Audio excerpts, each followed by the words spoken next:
उन लोगों से राय विचार कर करके जैसा होगा उसका हम नाम डालेंगे। के बाद किया कौन चीज, हम लोग को लॉक कर दिया, गेट के अंदर दवाई मार दिया और मारने के बाद किया जितना सब रूम खोल के ताला तोड़ के सामान ले गए। तकरीबन 5 लाख से ही ज्यादा समझा जाए इसको। और हम गए हैं तो पता चला है कि रामाचा का माने हमारे गार्जियन है, इनके घर में चोरी हो गई। लगभग वही 4-5 लाख के रहा होगा जी। झूठ तो नहीं बोलेंगे, लेकिन अब भगवान करे जो कौन ले गया उसको भगवान खैर करेंगे। नमस्कार, आप देख रहे हैं हिमांशु न्यूज। मेरा नाम है मिथुन कुमार शर्मा। अभी हम मुजफ्फरपुर जिला के बरियारपुर थाना क्षेत्र के गांव में पहुंचे हुए हैं। हम आपको बता दें कि देर रात चोरों ने एक घर में डकैती किया और डकैती करके घर के पूरा जेवरात, कुछ नकदी और कहा जाता है कि पित्तर का बर्तन सभी उठा कर ले गया। अब बताइए कि इतना ज्यादा चोरों का मनोबल बढ़ चुका है कि डायरेक्ट आता है और घर में लॉक कर देता है आदमी जो रहता है, और उसके बाद चोरी करता है। और चोरी करने के बाद मेहनत से कमाया हुआ रकम और मेहनत से कमाया हुआ पूंजी को तुरंत खत्म करके ले जाता है। आइए पहले इनसे बात करते हैं जिनके घर में चोरी किया गया है और कैसे चोरों के द्वारा यह घटना को अंजाम दिया गया है, कैसे चोरी हुआ है। हम लोग तो सवेरे उठे हैं 6 बजे, सारे घर को बाहर से लॉक किए हुए था।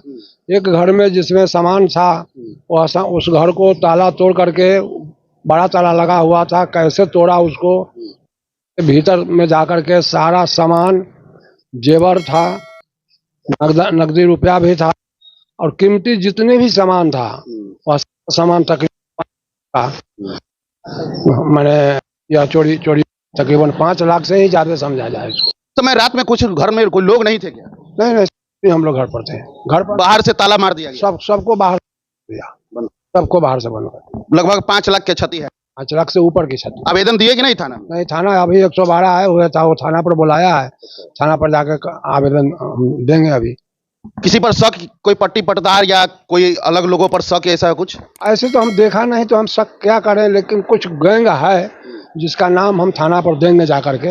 नाम जानते हैं कि वही तो पूछ रहे हैं किस पर शक वगैरह है? कुछ शक है तो कुछ गांव वालों को भी जुटाते हैं, जहाँ जहाँ शक जिन लोगों का है उन लोगों से राय विचार कर करके जैसा होगा उसका हम नाम डालेंगे। नामजद आवेदन? हाँ, नाम ज्यादा आवेदन। क्या नाम हुआ आपका? रामा प्रसाद सिंह, सुंदरपुर। हम आपको बता दें कि इनको शक है कि हमारे गांव के लोग हो या आसपास के लोग हो, इन पर इनको शक है, लेकिन ग्रामीण समझौता, ग्रामीण जब यहाँ पे बैठेंगे तो विचार करके नामजद केस किया जाएगा। नामजद केस करने के बाद हो सकता है वह चोर ने घर द्वार भाग जाए, अपने गांव मोहल्ला से भाग जाए। क्या मुखिया जी पता चला आपको? अभी सुबह रात को ही 3 बजे में फोन गया राबाजी राउत से कि एक घर में, वहाँ भी उपेंद्र पंडित के यहाँ घर पर चोरी हो चुकी है। अच्छा, एक रात में 2 घर को? हाँ, और वहाँ हम सुबह गए। सुबह जब जा रहे थे रास्ते में तो पता चला कि वो रोड पे ही है, फतिंगा लोग कहता है, उसका भैंसी खोल लिया। उसके बाद जैसे ही उपेंद्र पंडित के यहाँ पहुंचे हैं, प्रशासन भी पहुंची है। उसके बाद घर पर हम गए हैं तो पता चला है कि रामाचा का माने हमारे गार्जियन है, इनके घर में चोरी हो गई। वही भागे हम लोग आए हैं कि भाई क्या मामला है। लगभग 5 लाख का क्षति बता रहे हैं। बिल्कुल होगा, बिल्कुल, क्योंकि ये परिवार संभ्रांत परिवार है और सब लोग बाहर रहते हैं, मेहनत करते हैं, मेहनत कश लोग हैं, और घर में तो सामान रहता ही है। बॉम्बे में इनका एक लड़का है, बिमलेश भैया है, जो काफ़ी अपना ये है, और लोगों का सामान काफ़ी होगा, ये कहने की बात नहीं है। हमको लगता है उससे ज़्यादा ही क्षति होगा जिस तरह से इनके घर में। और ऐसे घर में अगर चोरी हो रही है और बगल के घर में चोरी हो रही है तो ये मैंने बहुत निंदनीय है। हम आपको बता दें कि एक ही घर नहीं है, एक ही रात यानी कि 3 घर में निशाना बनाया गया। इनके घर में यह सुंदरपुर पड़ता है, एक राउतबाजी है, उसके बाद एक भैंसी था, वो भैंसी भी खोल के चोर के द्वारा ले जाया गया। अब बताइए कि चोर कितना छिटपुटिया है कि कहा जाता है कि फ्रिज में रखा हुआ मिठाई था, वो भी मिठाई बसरते वहां पे बैठ के खाया, प्लेट में मिठाई के रस का दाग लगा हुआ था। अब बताइए कि ये चोर का छिटपुटिया दिमाग कितना तेज है। स्थानीय चोर पर संभावना है कि आपके स्थानीय लोग के मिली भगत से हुआ होगा, क्या कि अगर बाहर के चोर किसी गांव में प्रवेश करता है तो बिना लाइनर के प्रवेश नहीं करता है। और हम आपको बता दें कि चोरों को कैसे पता कि यहाँ पे इतना घना आबादी है, हमको डाका किस घर में डालना है, यानी कि किस घर में हम डाका डालेंगे तो हमको ज्यादा संख्या में उसका पूंजी और उसका सामान का हाथ लगेगा। इस सभी चोर ये बात को समझते रहते हैं। चलिए घर में महिला भी थी, घर के महिला से भी बात करते हैं कि उनके कानों तक कोई गूंज सुनाई दिया कि नहीं। क्या क्या चोरी हुआ है आपके घर से? तो वहाँ से बताएगा। सब टौली में गहना उहना पैसा वैसा सब रखा था, टौलिए उठा के ले गया। उसके बाद में जो सब था ऐसे रख ले, जब से औरत लोग पैसा वैसा जमा करता है, गहना उहना रखता है, देखिए ना, देखे हैं। हाँ, तो वो सब ले गया, सब तोड़ के। हाँ, अब तो पुतोह रखे हुआ था, लेकिन वो बोला है जो टौली जो था से कीमती था और वही टौली में हम सारा सामान रखे थे।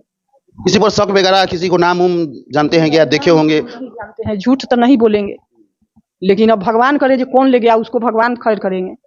घर में सब लोग सोए हुए थे, आप लोगों को कोई पता नहीं? सब लोग सोए हुए थे, आपके मारी बंद कर दिया। हम लोग रात में आते हैं घर में, लेकिन वो खोले ना तो बंद था। तो हम बोले कि जो हमर पुतोहे जानू कोनो बंद कर दिल, खुलल देख गोसाई के घर है ना, इसलिए बंद कर दिया। तो हम फिर उधर से उधर गए पैखाना में, बाहर वाला में आ करके हम लोग जगले है दूरा पर, आई सब के तो बंद है, हम क्या जाने जो बंद है कि कथी है। जब उधर से धकेल उकेल के अथी करे हैं तब खोले हैं, तब ये सब एगो खिड़की में निकला है पोता, उसको पेशाब लगा हुआ था। सामान कितना तत्र बेतत्र है हम आपको बता देते हैं कि इसे देखिए, यही है और यह रूम में मतलब पूरा सामान को कितना तत्र बेतत्र किया गया है। यह जो कब्जा रहता है ट्रंक का, ये कब्जा ही उखाड़ दिया गया है। ताला तो छोड़ दीजिए, नहीं तोड़ने का जरूरत पड़ा होगा। और उसके बाद पूरा सर सामान देखिए किस प्रकार तत्र बेतत्र हो चुका है। यहाँ पे गोदरेज है, गोदरेज में के भी सारा सामान निकाल चुका है और यही इतना सामान पूरा तत्र बेतत्र हो चुका है। स्थानीय थाना से हम गुहार लगाएंगे कि आप अपने स्तर से जांच कीजिए और यह लुटेरा गैंगों को अथक प्रयास कीजिए कि जल्द से जल्द पकड़ाए। चोर को मतलब चोरी करने में घंटों घंटों लगा होगा, लेकिन घर के आदमियों को भी कानों कानों तक खबर नहीं पहुंच पाई कि ये लोग सोए हुए थे। ये गैंग को जल्द से जल्द पकड़ा जाए। फिर से अभी हम राउतबाजी में आ गए हैं और राउतबाजी में भी एक घर को निशाना बनाया गया है। ठीक उसी प्रकार चोरी किया गया है जिस प्रकार सुंदरपुर में किया गया था। अभी हम वही पीड़िता के घर पे हैं, चलिए इनसे बात करते हैं कि क्या क्या कुछ चोरी हुआ, क्या चोरी हुआ है। वही रात में तकरीबन 1 बजे के करीब आया होगा, तो हम लोग को ध्यान में नहीं है कितने बजे आया। आने के बाद किया कौन चीज़, हम लोग को लॉक कर दिया, गेट के अंदर दवाई मार दिया और मारने के बाद किया जितना सब रूम खोल के ताला तोड़ के सामान ले गया, जिसमें जेवर था और कुछ सामान साड़ी वगैरह ये सब था, सब बर्तन ये सब ले गया। की चोरी होला चाची? वही बर्तन बासन कपड़ा लत्ता बर्तन जेवर यही सब ले गए। लगभग कितना रुपया के रहा? लगभग वही 4-5 लाख के रहा होगा। जी कोई पता नहीं चला आप लोगों को कहाँ से चोर आ रहा है, कहाँ गया, कैसे आया? जी नहीं, कोई पता नहीं चला। चोर का टी शर्ट मिला है, देखिए इसको खोलिए तो खोलिए, देखिए ये चोर का टी शर्ट है जो स्क्रीन पर डायरेक्ट आप देख पा रहे होंगे। यही चोर का टी शर्ट है जो अनुमान लगाया जा रहा है इन लोगों को कि टी शर्ट के द्वारा किसी पर शक है या नहीं है। तो इन लोगों का कहना है कि शक किसी पर हमको नहीं है। उसके बाद किसी पर शक है क्या नहीं आप लोगों को? अभी शक नहीं है, किसी पर शक वगैरह अभी शक नहीं है। टी शर्ट से पहचानेंगे तब हम पता लगाएंगे। तो एक ही दिन और एक ही रात यानी कि एक ही थाना क्षेत्र में 3 जगहों पर चोरी किया गया। उसके बाद एक भैंसी उर्सी किधर चोरी हुई? यही बगल में बाजे राउत में हुआ, यही बगल जी। यानी कि 3 जगह 3 परिवारों को क्षतिग्रस्त किया गया, 3 परिवारों को दुख के माहौल में भेजा गया। ये बहुत ही दयनीय है। और उसके बाद हम आपको बता दें कि अपने स्तर से थाना इस पर जांच करे और सभी परिवारों को न्याय दिलवाने का अथक प्रयास करे। इनका भी कहना है कि 4 से 5 लाख रुपया का चोरी है। उसके बाद सुंदरपुर में जो घटना घटा उसका भी कहना है कि हमको 5 रुपया का चोरी है। यानी कि 10 लाख के एक रात में एक ही गांव में एक ही पंचायत में चोरों का निशाना बना। तो आखिर चोर भागा तो भागा कहां? इस पर विशेष ध्यान देते हुए जांच होना चाहिए। धन्यवाद।